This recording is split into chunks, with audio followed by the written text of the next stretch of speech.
Ever wondered how a shot of whiskey could spark a revolution? Today, we're diving deep into a historical event that may seem at first like just a footnote in American history, but in reality has a much larger significance. This is the story of the Whiskey Rebellion, a moment in time when the farmers of the early United States decided to take a stand against what they saw as unjust taxation.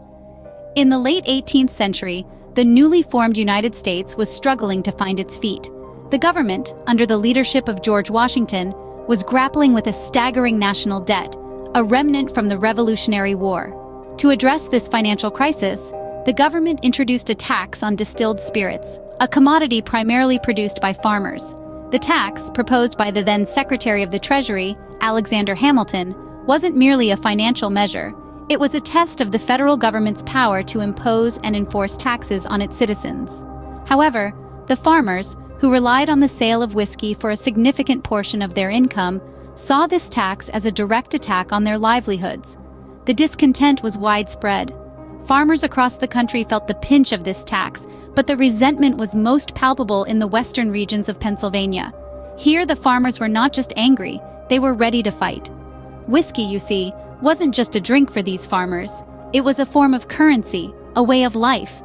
This new tax threatened to upend their entire way of living, and they were not about to let that happen without a fight. So, in the face of what they saw as an unjust law, the farmers of western Pennsylvania did what Americans have always done best. They rebelled. What started as a grumble of discontent soon turned into a full-blown rebellion, and the shot of whiskey became a shot of rebellion. Stay tuned to find out how this rebellion unfolded. Picture this, it's 1791, and the United States government decides to impose a tax on whiskey. So why did the government decide to impose a tax on this beloved beverage? Well, the young nation was in a financial pickle. The Revolutionary War had left the United States with a massive debt. The first Secretary of the Treasury, Alexander Hamilton, believed that a tax on whiskey could help to pay off the debt and stabilize the economy. But why whiskey, you may ask? Whiskey was not just a popular drink, but it was also a kind of currency in the frontier economies. Farmers distilled their excess grain into whiskey, which was easier to transport and could be traded for other goods and services. So, a tax on whiskey was in essence a tax on their livelihood. The whiskey tax was not received warmly by the public. In fact, it led to widespread outrage, particularly among small farmers in the rural West. These farmers felt that the tax was unfair and disproportionately affected them. They argued that the wealthy Eastern elites, who had the means to pay the tax, were essentially forcing the economic burden onto them, the hardworking farmers. This anger was not just about the financial implications of the tax. It was also about the principles of liberty and equality that the United States was founded upon. The farmers saw the whiskey tax as an overreach of federal power, reminiscent of the British taxation policies that had led to the Revolutionary War. They believed that they were being taxed without proper representation. So what we see here is a scenario where a seemingly simple tax on whiskey turns into a symbol of the tension between the federal government and the individual citizens. It becomes a question of who should bear the burden of national debt and how far the government can go in imposing taxes. This tax was not just about whiskey, it was a question of liberty and fairness. Now imagine, you're a farmer, struggling to make ends meet, and the government slaps a tax on your primary source of income. The year was 1791. The new nation, the United States, was barely 2 decades old. The federal government, under the stewardship of Secretary of the Treasury Alexander Hamilton, had introduced a tax on distilled spirits, primarily whiskey. Picture this, you're a small-scale farmer in the backwoods of Pennsylvania. Your life is hard, your work is backbreaking, and your income is meager. Whiskey, made from surplus corn, is not just your drink of choice, it's your currency, your commodity, your lifeblood.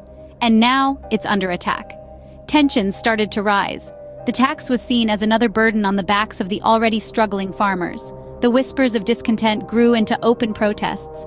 Farmers started to organize, banding together to oppose this tax, this perceived injustice. Yet their peaceful demonstrations were met with deaf ears. The government was unmoved. The frustration boiled over. The farmers took up arms, ready to defend their livelihood. They were not just rebelling against a tax, they were rebelling against a system that seemed to favor the wealthy, the elite, the urban, over the rural, the poor, the hardworking. A system that seemed to have forgotten the very principles of liberty and equality it was founded upon. They faced opposition, not just from the government, but also from their fellow citizens who saw them as lawbreakers, as rebels, as threats to the newly established order. They were ostracized, criticized, and vilified, but they stood their ground.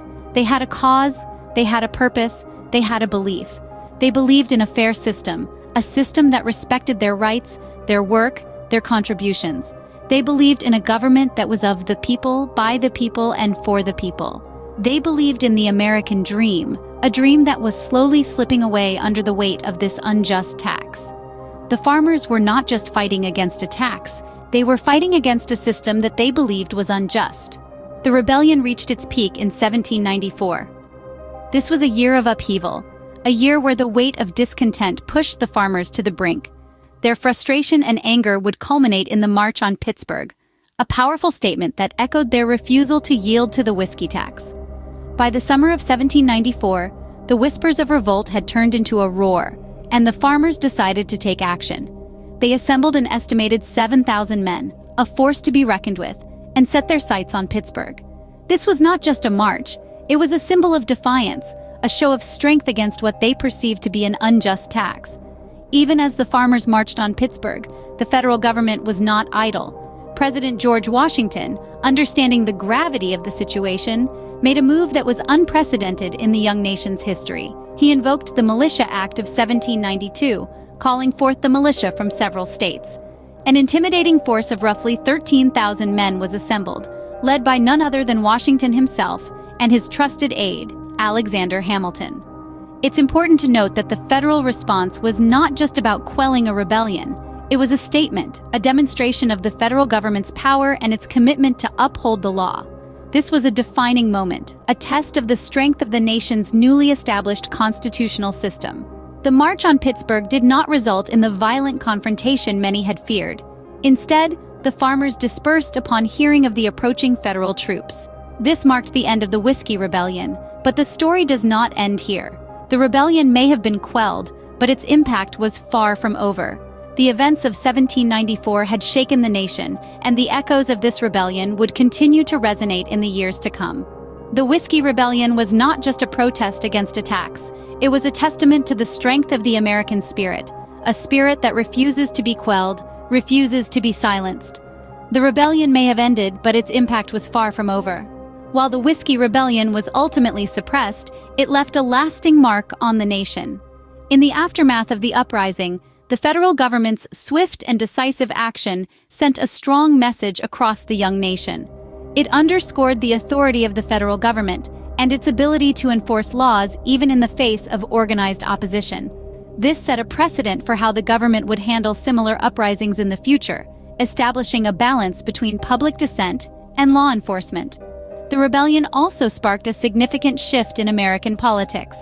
It polarized the nation, leading to the birth of the country's first political parties. On one hand, there were those who sympathized with the farmers, viewing the whiskey tax as an overreach of federal power. This group would later form the Democratic-Republican Party, led by Thomas Jefferson.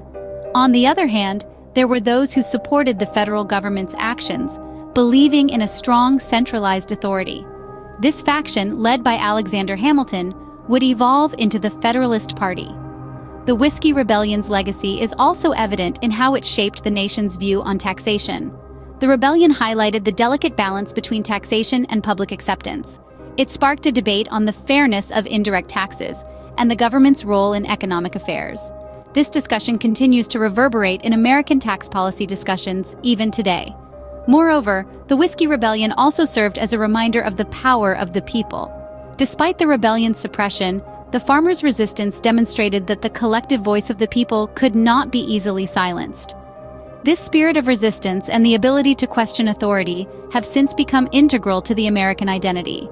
As we look back on this pivotal event, we see its profound impact on the fabric of the nation.